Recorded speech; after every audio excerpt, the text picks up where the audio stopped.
Magandang umaga po sa ating lahat. Narito ang ating weather update para sa araw ng Huwebes, August 14, 2025.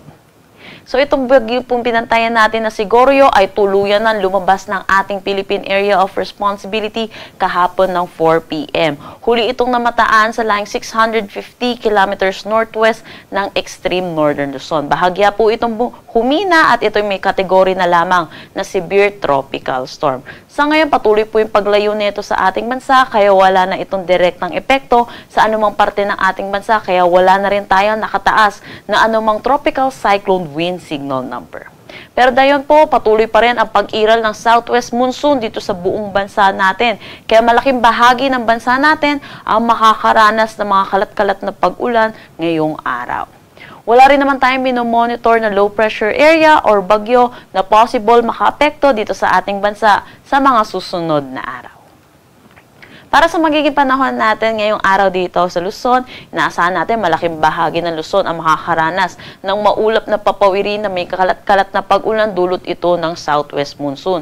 Lalo na dito sa may Ilocos Region, Zambales, Bataan, pati na rin sa Tarlac, Pampanga, Calabarzon, Metro Manila, Mimaropa at Bicol Region. Sa nalalabing bahagi naman ng Luzon, Cordillera Administrative Region, nalalabing bahagi ng Central Luzon, pati na rin sa Cagayan Valley, magiging maaliwalas naman ang kanilang panahon. Pero asahan din natin, mataas ang tsansa ng mga pag-ulan, lalo na sa hapon at sa gabi.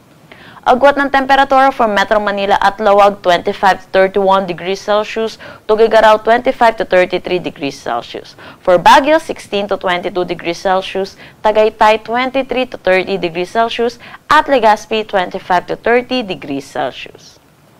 Para naman dito sa may Palawan, Visayas at Mindanao, inaasahan po natin makakaranas po tayo ng maulap na papawirin, dulot pa rin po ito ng southwest monsoon. Sa nalalabing bahagi naman ng Mindanao, dito po sa may Barm, Davao Region, pati na rin sa Sorsogon, magiging maaliwalas naman ang kanilang panahon. Pero asahan po natin, mataas ang tsansa ng mga pag-ulan pagdating sa hapon at sa gabi.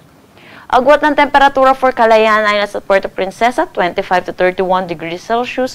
Iloilo, 25 to 30 degrees Celsius. For Cebu, 25 to 33 degrees Celsius. Tacloban, 25 to 32 degrees Celsius. For Cagayan de Oro at Zamboanga, 25 to 31 degrees Celsius. At Davao, 25 to 32 degrees Celsius. Wala na tayong nakataas na anumang gale warning sa anumang seaboards ng ating bansa. Ang sunrise mamaya ay 5:42 a.m. at ang sunset mamaya ay 6:19 p.m.